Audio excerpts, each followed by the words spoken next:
বাংলাদেশের জন্য শিক্ষা। আগামীতে আমাদের কোনো বোনকে যেন আমাদের আর এভাবে না হারাতে হয়, যেন আমাদের হৃদয়ে রক্তক্ষরণ আর না হয়। আমরা এই ঘটনাগুলোর কোনোদিন আর পুনরাবৃত্তি চাই না।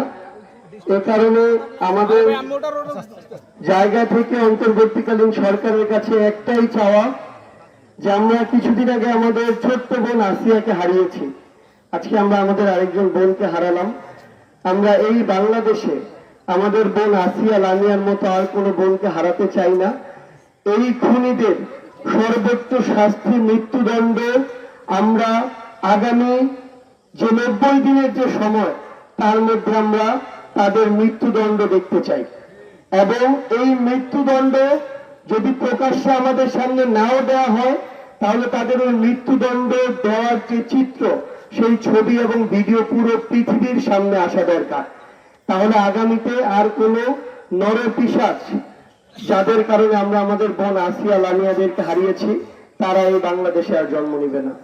আমরা আমাদের বোনের জন্য দোয়া করব।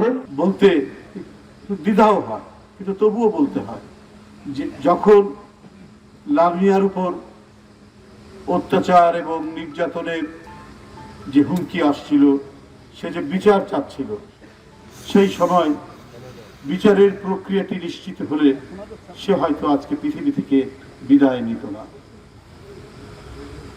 তাই যে জন্য এত ছাত্র তরুণের জীবন চলে গেল, যে বিষয়টি নিশ্চিত করার জন্য ছাত্র শ্রমিকরা তাদের জীবন দিয়েছে,